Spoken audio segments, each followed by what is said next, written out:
minutes or so as the music plays, we invite you to close your eyes, relax, rest in the presence, and hold space.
Da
Gam Ganapataye Namo Namaha.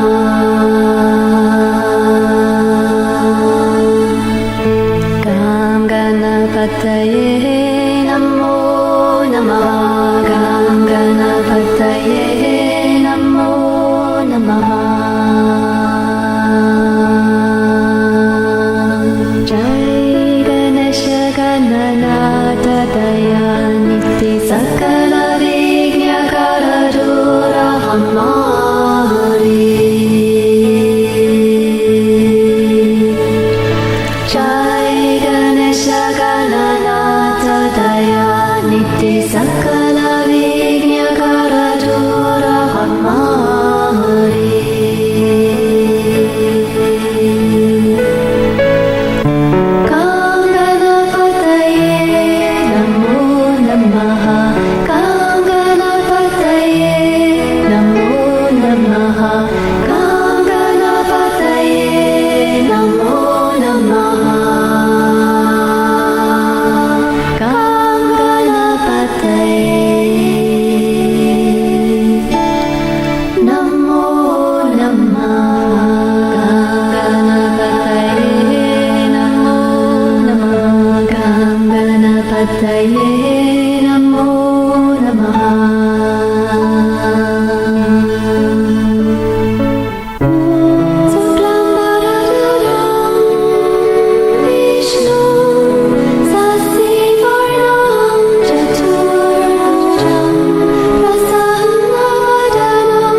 Namo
Namaste. Welcome to our weekly online satsang.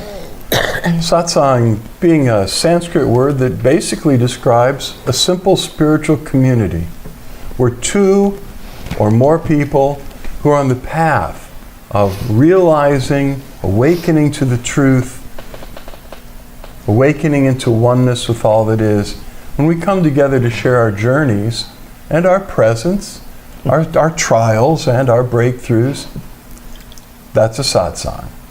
And it's an essential ingredient of your spiritual journey. Sooner or later, we need to connect with others who are also experiencing the process of awakening and the flowering of the heart. And this is one way to do it, online. Although we encourage you to find a group locally that you can relate to, preferably one that shares some form of blessing, transmission of awakened consciousness and presence. We share the flowering heart blessing.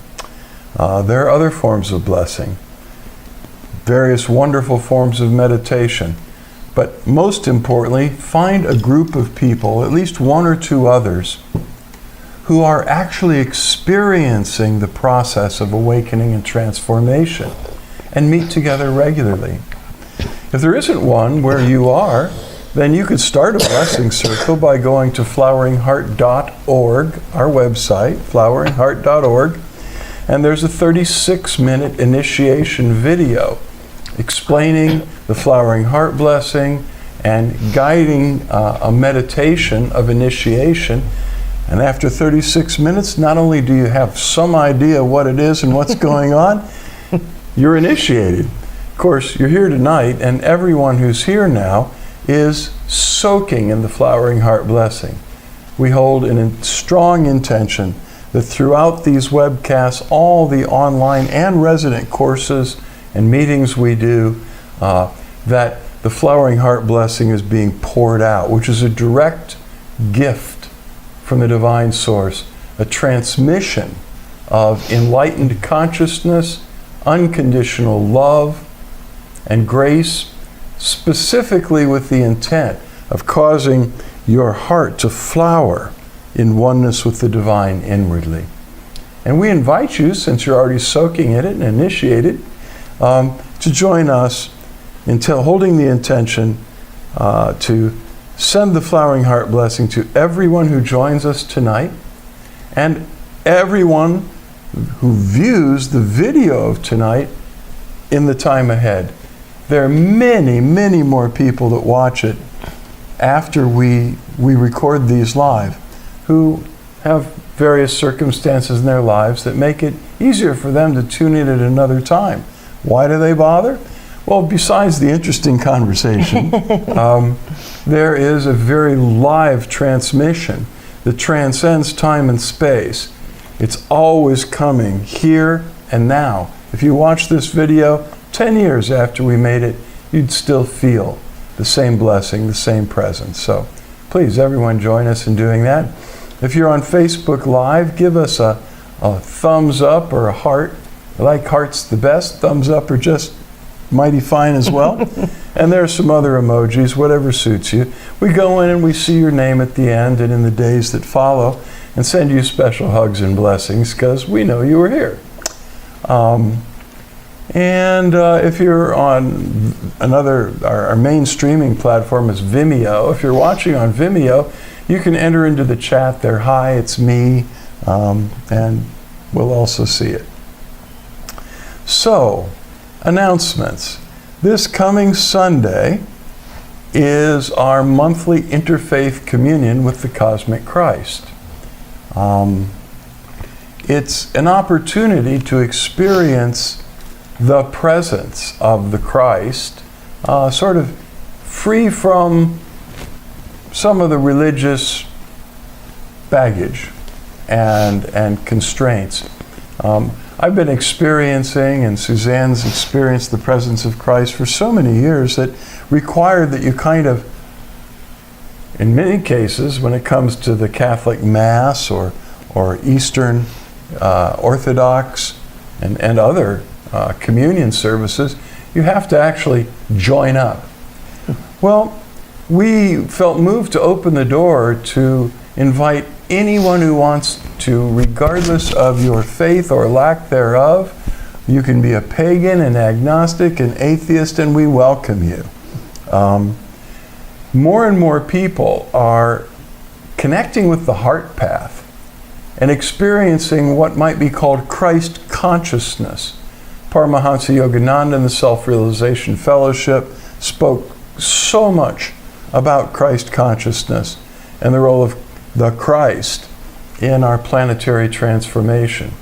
Mahayana Buddhists, Sufis, others have an automatic heart connection with the cosmic Christ. The cosmic Christ is the God within, the divine presence within everything in creation. Within everything, at the center of all that is a spark of the divine that's pure love and mercy and holds the blueprint for our ongoing spiritual transformation and evolution.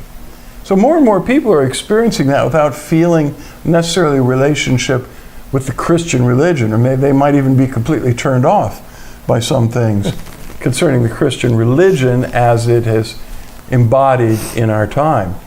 But the Christ is different. The Christ is that aspect of God that I explained is at the heart of everything in creation. It's an aspect of the divine that is without beginning and without end.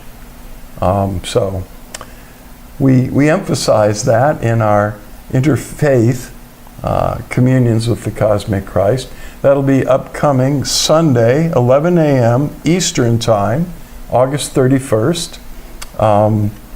The theme of our meditation is going to be, I am with you through it all. Jesus, the rebuker of storms. I think you might find it interesting, actually. We'll be discussing a couple things we really haven't done in these services over the last X years we've been doing it here. I don't know when we started these, but it's been years. More than 5. Maybe 10. Probably, at least. yeah. Anyway, yeah. So join us if you can. After the communion service, we're going to have, there's a potluck. So if you're going to join us here, you can join us online for the communion. It'll be on Facebook, Vimeo, LinkedIn, YouTube. But you can also join us here in person. And after the communion, about 1 p.m., we have a potluck lunch. And you're welcome to bring something yummy and healthy. After that, starting at 2 o'clock on Sunday, our book club will be beginning a new book. We have a contemplative book club that examines literature and meditation, contemplation, altered states of consciousness from various different traditions. We just finished Peace Pilgrim, an amazing Western saint, and we're going to be taking up the Tao Te Ching. The edition, the 1997 edition of the translation by Jia Fu Feng and Jane English. This is a classic that came out originally in 1972. There have been various versions of it since. The translation's all the same. But what's changed is that the introductions in the beginning of the 1997 edition. And so if you can get a hold of that one, it's nice. It's only a couple of pages, those introductions, and we'll discuss certain of the points that are brought up on Sunday, so even if you miss it, you won't miss it. And then all through the book, you have there are 81 verses, sometimes referred to as chapters, but they're just really verses of the entire Tao Te Ching, which is the foundation of Taoism, the spiritual tradition founded by Lao Tzu. And there are beautiful Chinese calligraphy. The verses are written in the beautiful hand-done Chinese calligraphy. And there is black and white photography that's just so lovely. The artwork alone is captivating. But the book is great. There are many translations of the Tao Te Ching, and we're using this one by Jia Fufeng and Jane English. And so you probably have time to get it by Saturday. Sunday. You probably have time to get it by Saturday, so you can be with us on Sunday. But I mean, even if you can't get it by then, you're welcome to join us. The information is on our website. If you click on about the second button in the menu up on the left is the Centering Group and Book Club. At 3 o'clock, after we finish discussing a portion, the introduction of the Tao Te Ching, we have an interfaith centering group. Centering, sometimes called centering prayer, is a God-centered meditation practice, very deep, that today is being practiced. It comes actually from the teachings of the early desert mystics of the Middle East. And while that's its source, today centering prayer is being practiced by many people who are seeking a form of meditation that is true meditation, that focuses on the divine within. And so I've, over decades, practiced centering prayer, or centering meditation, as we're calling it, with Tibetan Buddhists, with Hindus, with Zen Buddhists, Sufis. Did I mention Sufis? No. Christians, Jews, pagans as well. It's really, if you're looking for something that centers on God within, just surrendering and dissolving into the grace of the divine within you, you really should check out centering prayer. It's one case where I can use the word should, and I think it's positive. It would really help you. And there's information on our website a lot about centering, and you can join us. That's also going to be, as well as in person, on Zoom, the book club and the interfaith centering. And the link to the Zoom room is on the page on our website that explains the book club and the interfaith centering group. So, hope you can join us for all of that. What else? I think that's it. Thank goodness. So now we like to open it to questions and answers on the spiritual journey. You can see some people, that was too much talk for them already. Which is fine. But we wanted to share all those details with you anyway. So, we'd like to open it for questions and answers on the spiritual journey. Why does it say nothing is happening? Hang on, I'm just going to make sure we're still on the... Okay, yeah, we're still here. All right, great. So while you're thinking about what question you might ask about something you'd like more insight, more clarity concerning meditation or awakening or divine union or afterlife or previous lives or alternative realities, you've got a few minutes to ask that voice inside of you what you might contribute to the conversation tonight. And while we're waiting, I'm going to read 14 enlightening quotes about spirituality. These come from inspiringquotes.com. A group of authors there writes nice little articles and shares collections of quotes on these subjects. Tonight, we've got Joyce Chen again. We seem to have her a lot. She's a writer, editor, and community builder based in Seattle, Washington. So here's what she has to say about spirituality. Spirituality is not always the easiest term to define, but perhaps the simplest way to describe it is a belief in something beyond ourselves. This encompasses religion, as well as a relationship with the universe or communing with nature. Being spiritual is not limited to certain denominations or belief systems. Rather, it's a way to understand our connection to forces that may be outside our scope of understanding.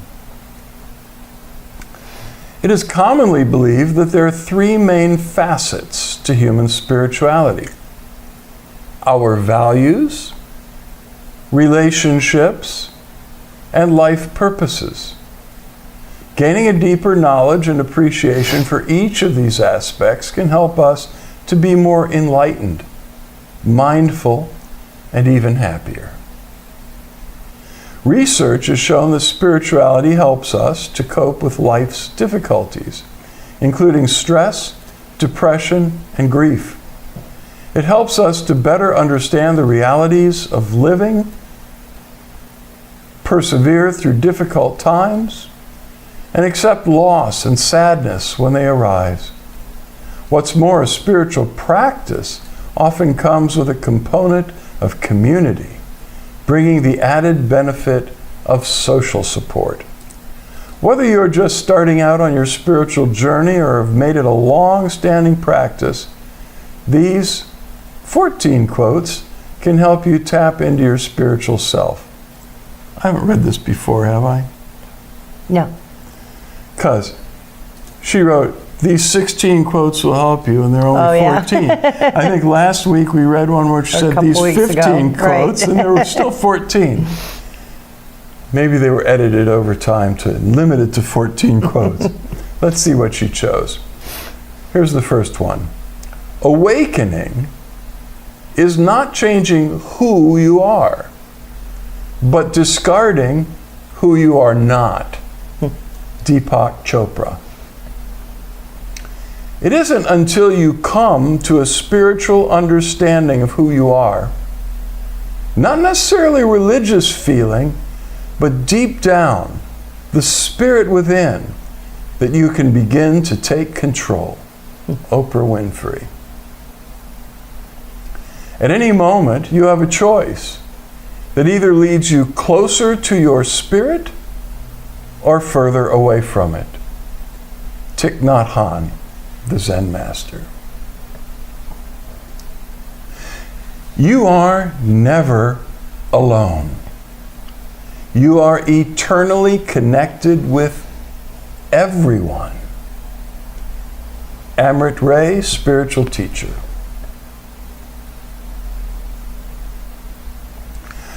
Religion is for people who are afraid of going to hell. Spirituality is for those who've already been there. Vine Deloria Jr., author. Spirituality is recognizing and celebrating that we are all inextricably connected to each other by a power greater than all of us, and that our connection to that power and to one another is grounded in love and compassion. Brene Brown. Physical strength can never permanently withstand the impact of spiritual force. Franklin D. Roosevelt. You do not need to work to become spiritual. You are spiritual. You need only to remember that fact. Spirit is within you. God is within you. Julia Cameron, teacher and author. The spiritual life is not a life before, after, or beyond our everyday existence. No, the spiritual life can only be real when it is lived in the midst of the pains and joys of the here and now. Henry Nouwen, priest. Make your own Bible. Select and collect all the words and sentences that in all your readings have been to you like the blast of a trumpet. Ralph Waldo Emerson. Music is the mediator between the spiritual and the sensual life. Ludwig van Beethoven. Prayer is not asking. It is a longing of the soul. It is daily admission of one's weakness. It is better in prayer to have a heart without words than words without a heart. Mahatma Gandhi. We do not need more intellectual power. We need more spiritual power. We do not need more of the things that are seen. We need more of the things that are unseen. Calvin Coolidge. Yes, you must live life beautifully and not allow the spirit of the world that makes gods out of power, riches, and pleasure make you forget that you have been created for greater things, to love and to be loved. Mother Teresa. Those were some good ones. Yeah. And it was 14. It was 14. Oh, you counted? Yeah. Yeah, it was 14. All righty. So, spirituality. To me, spirituality points to cultivating the spiritual dimension of our human nature, our human being. Human beings are described, there's a picture, if you could see this article, of 3 stones. And it says, never mind what it says. Scripture points to a human being, a complete human being spirit, soul, and body. A spirit that has a soul and lives in a body is a human being. And we have all kinds of places to train the body. They're on every street corner these days. There's a gym. There are all kinds of exercise places to run. So there's so many opportunities to develop our bodies. The soul is the dimension of our being that contains our thoughts and our feelings, our plans, our intentions, and our unconscious negative programming as well, the shadow material. That's all in the realm of the soul. That's the mind realm. And then there's spirit. And spirit is the part of us that is eternal, that is the source of our awareness, our consciousness of the material in the soul, the thoughts and the feelings and all the issues, and what's going on in the body, expressing through the body as we live this human life. The awareness of that is spirit. And spirit is interesting stuff. Not only do we have those schools to develop the body, think of all the places we have to work on the mind. I mean, from psychotherapy to universities to all kinds of esoteric schools, you can learn a lot of stuff. But schools whose function is to develop the spiritual dimension of humanity are a bit more rare, although they're becoming more and more of them. Thank goodness. To develop and to strengthen that part of us that is the source of life. Life comes not from the biological condition of the body. No. Life is endued by spirit, and so is awareness. So to me, that's the most important of the 3 dimensions of our human being. And spirituality would be about cultivating, developing, learning about, but also cultivating our relationship with spirit. Oh, incidentally, God is spirit. And the scriptures say that anyone that wants to commune with the divine authentically, to worship the divine, has to do that in spirit. Oh, what's that? How do I do that? That's why Gandhi said it would be better to have a prayer without words than to have words with no heart. So, there you go.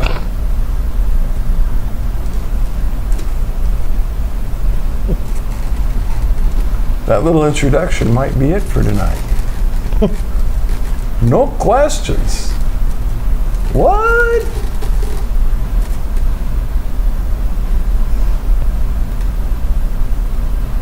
Anything you'd like to share? It's early. Anybody out there want to know anything about anything? Not that I know anything about anything, but I know they're going, he's been talking too much already. No.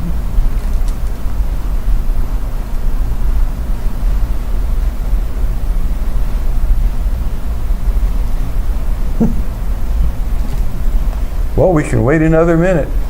I like to say, you don't have to ask a question, but if you want there to be a lively sort of discussion of spiritual truth in these satsangs, that's your job. You ask the question, we either have an enlightening answer, we go, oops, we turn inwardly to the divine in that moment, and that moves the divine to pour out inspiration that gives all of us light and clarity and understanding. It's an amazing experience when you're sitting where we are, because there are times we're going, is that coming out of my mouth? Did I just say that? Where'd that come from? Right. That's what it's like when you serve as a spiritual teacher and you're sharing what we would like to call divine inspiration, thoughts and words that are inspired by the divine presence itself.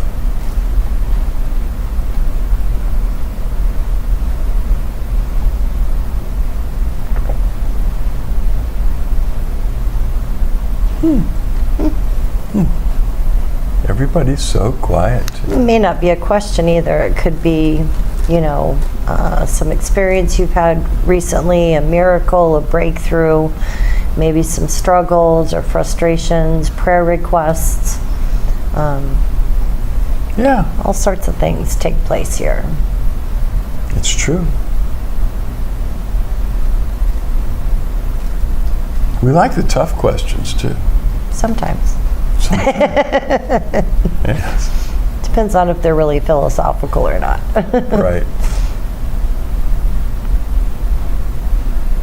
Oh, we do have a workshop coming up, November 8th and 9th. So we planned it a little bit further in advance this time in case anybody needs to make travel plans.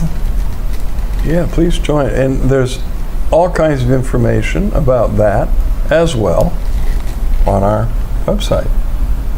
Ekaterina is sending love, sending it back. All right. Well, then Dive in? I guess we'll dive in. Okay.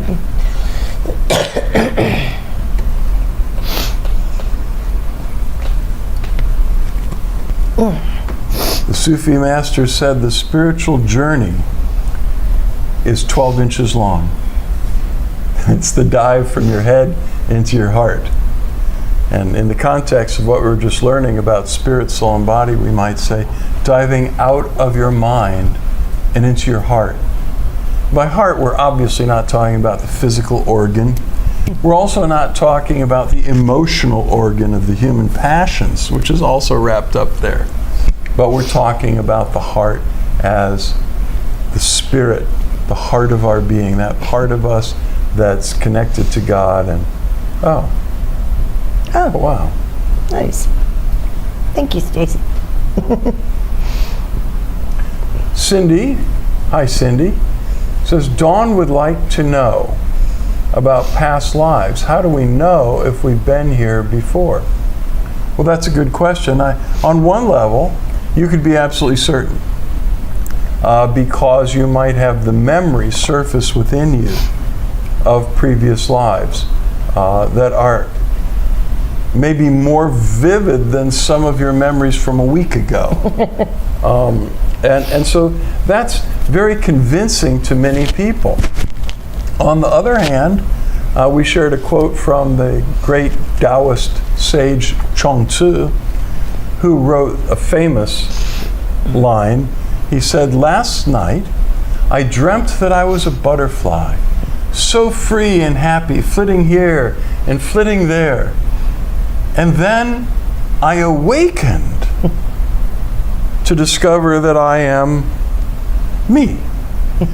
How do I know for sure that I'm not now a butterfly dreaming I'm a man?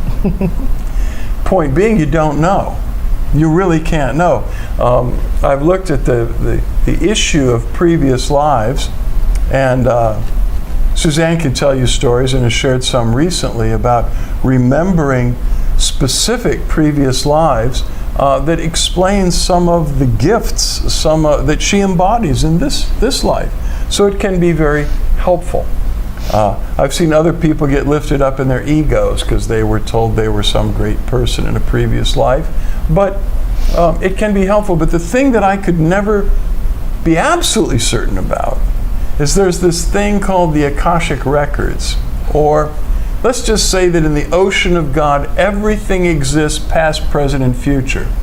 So if you go deep enough into the ocean of God, you could experience the lifetime of Christ. You could experience the lifetime of Hitler. You could experience some beautiful saint. But because all of those memories and experiences and our feelings are present in the ocean of God. But the fact that you remember them and now experience because you've grown in consciousness, you are one with it all. Does that mean that you were actually Christ or Hitler or Saint so-and-so? You see, that's a mystery. I tend to, and Suzanne does too, believe in the authenticity of previous lives. It's been borne witness to through the Tibetans with great effect. They, when they have an enlightened Lama who passes on, they give it a little bit of time until they know that Lama will reincarnate because they're bodhisattvas. They come back over and over again to help humanity. And then they go out with their spiritual radar and they find the child that is the reincarnation, they believe, of that Lama that was enlightened, that was such an important teacher for them. And they'll take a child, just a few years old, and set in front of it these identical looking items, some of which actually belonged to the Lama that they're looking for. There might be two identical bowls. One belonged to the Lama, and there may be a mark on it somewhere that proves that, and the other one did not. And that's true of bells and other ritual items that they use in worship. And these reincarnated lamas, called Rinpoches, they will go, that's my bowl, that's my bell, that's my dorje, that's my scroll, that's mine. And that to them is evidence. In India, there have been these Sai Baba characters. The first one is a very thin guy, and a great miracle worker, very enlightened, and he passed on. And then came Satya Sai Baba. And Satya Sai Baba, the first one was Shirdi Sai Baba. Then came Satya Sai Baba, and he said, I'm the reincarnation of this previous guy. I want his lands, his ashram, I want all his stuff. And the Indian government, well, yeah, sure. You're going to have to prove that. He did. He proved to the satisfaction of I may be getting some of the details wrong, but I think this is the gist of it. He proved to the satisfaction of the Indian government that he was undeniably the reincarnation of this previous master. And they did give him the ashram and the lands and everything that had belonged to the previous Sai Baba. This is fascinating stuff. Do all of us reincarnate? I don't know. There are lots of unanswered questions. In India, in the Hindu tradition and in the Buddhist tradition, it is believed that you will continue to reincarnate until you become fully enlightened like the Buddha, or you attain something called moksha, where you when you pass, you go all the way into the light and merge with the light and will not reincarnate as a separate individual again. Interesting stuff. Mm-hmm. I think what's important to believe, though, oftentimes on the spiritual path, is we can get caught up in the wanderings of the mind. I wonder about this, I wonder about that, and, you know, is reincarnation real?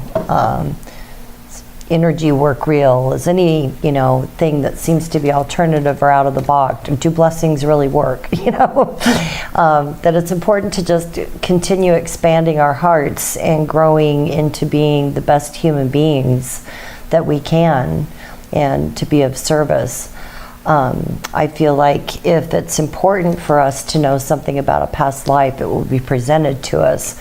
But I never really did any past life regression or, you know, hypnosis or anything like that. It's just, if there's a situation that recurs in your life, or maybe a body memory that doesn't make any sense in this lifetime, it could be revealed to you on where that came from. And I personally had 3 very vivid past life recalls when I wasn't expecting it. Like, in the middle of what I was doing, my eyes were seeing a totally different landscape.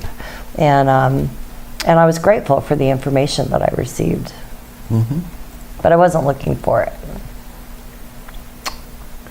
So, and Stacy writes, my spiritual seeking has been an adventure.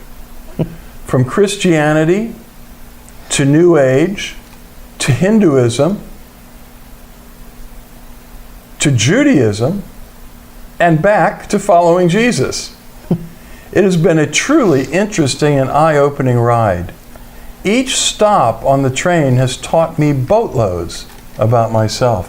That's such a great point. It is. Because there is, somebody was asked, oh, as Peace Pilgrim, what do you have to say about dogma? Dogma is the stuff religions teach that you must believe, or you know, you're not saved, you're not going to ever get enlightened, you'll never get moksha, you'll never get out of here. And they asked her, so how would you explain dogma? And she said, every spiritual tradition has a kernel of truth in it. Every one of them. She said, if you take away that kernel of truth, everything that's left is dogma. It's just mind stuff, ideas and concepts. But it's that kernel of truth that when I've taken Stacy's journey too, and a few other side trips. Mine's been a roller coaster ride, but yeah, I started with Christianity as a kid and came full circle, but I've brought with me everything because I've discovered there's truth in all of them. Yeah, I think there's something very, very special about the Christ. And the Self-Realization Fellowship and others agree. I mean, you run into that guy, and it's life-changing experience. But running into any aspect of the divine would be life-changing. And when you travel through different spiritual traditions on your journey, you discover a common thread that is called in some esoteric circles the perennial tradition. What's the perennial tradition? It means the ancient, eternal tradition that has always been the truth. It's likened to a stream of water flowing down through time. And the water that's flowing through that stream is the pure water of truth. It changes depending on the landscape. Water can turn into rapids and waterfalls. It becomes a very still pond at some points. It gets cold and it freezes into ice. All of it's the same water. But no. Truth is ice. No, I beg your pardon. Truth is the waterfall. No, truth is the fountain. And you see, truth is all of that.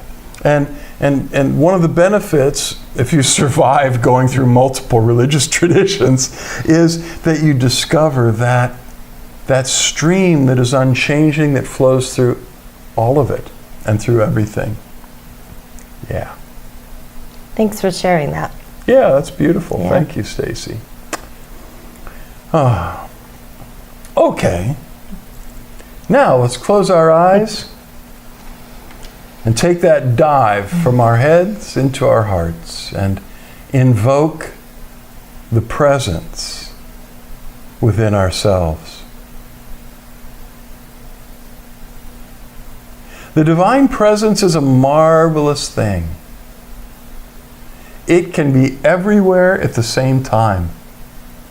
Completely present everywhere. So, the divine is completely present within me and within you. That cannot be explained, but it can be experienced. The mystic Rumi said, "You are not a drop of the ocean of God. You are the entire ocean of God in a drop." So, this being that dwells within you, the God within, is all-powerful, all-knowing, all-wise, and all unconditional love for you. And it just yearns to free you from suffering. Our suffering is rooted in the illusion of our present state of existence. The illusion of separation, of distance, fear, pain, disease, death. All these things are very real to the one who's experiencing them. But when we awaken, we discover that death has never held us in its grip. We have never been separate from God. It's impossible. Inside God, we live and move and have our being. Call upon the presence. Ask it to free you and to take you into the awakening of oneness with the divine source and with all that is. You don't need to beg, you don't need to plead, you don't need to do anything right now, but just let yourself go in the arms of the divine. When you make that connection, when it starts to spring to life inside of you, it's always been there, but when it comes alive inside of you, it begins to shine out of the center of your heart like a supernova star. It floods your spirit with enlightenment, your soul with fresh thinking and feeling and plans that are inspired by the divine. It shines into your physical body, dissolving disease and pain. It shines into your relationships to make them right. And it shines through your life into the world to touch, to catalyze others to begin their own awakening. So just drink it in. Let it flood you. Let it fill you, spirit, soul, body, relationships. Let it flood from out of your innermost being and overflow through you into the world. You don't need to know how to do that. Just give your consent to the divine presence and let go.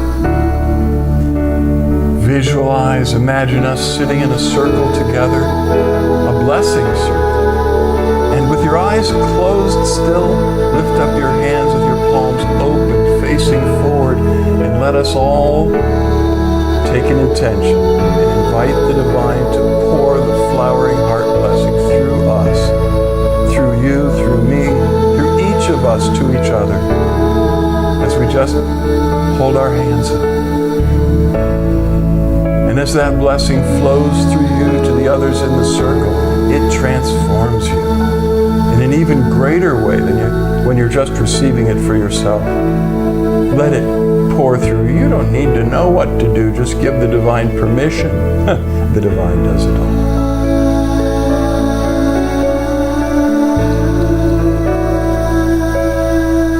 If you have a super difficult problem or situation you're dealing with, put it in the middle of the circle. Put it in the hands of God and let go. Give it to God. We'd like to hold up our dear friend, the Taoist master, Carl Totten, who was one of my best friends and Temple brothers. A great master teacher. Passed away August 13th.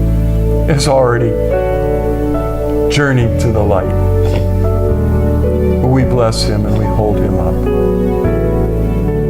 with gratitude for all the help and the blessings that he poured out on so many in his life.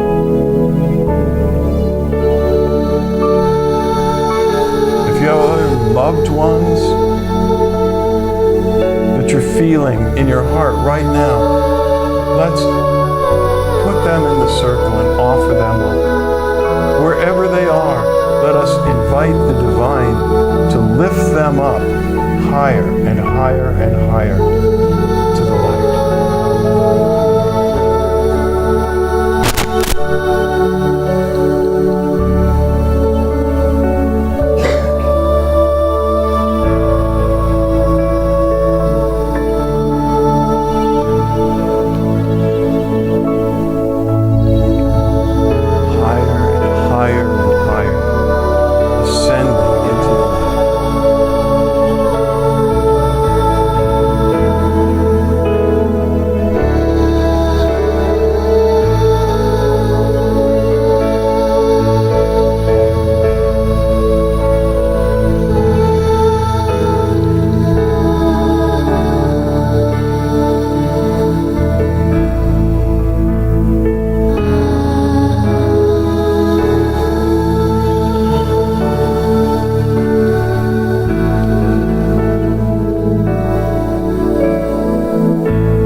Now you could relax your hands in your laps and open your eyes and begin to make direct eye contact with Suzanne and or me. Just keep gazing at least one of our eyes. It's hard to look at all four at the same time, I know. But if you keep gazing at least one of our eyes, as we dive into the light meditation, something marvelous happens. Suzanne and I are flooded with oceans of divine love and light and grace, and it pours through every fiber of our being to you, especially through our eyes, the windows of the soul. The light streams out of our eyes, in through your eyes, into your spiritual heart of hearts, causing it to flower oneness with God, causing the light of awakening within you to become brighter and brighter and brighter. trust. She's looking.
Meditate with us for a few more minutes as the grace settles within you.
Now keep meditating as long as it feels good.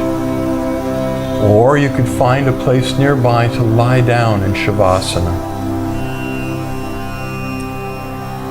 Lying in Shavasana is to lie on your back comfortably, in a comfortable spot, on your back, your eyes closed, your arms loosely at your sides, with your palms open and turned upward.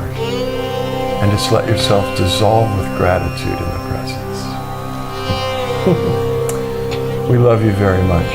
Much love, light, and blessings. Until we meet again, know that the divine in us beholds the divine within you, and we bow to you. Namaste. Namaste.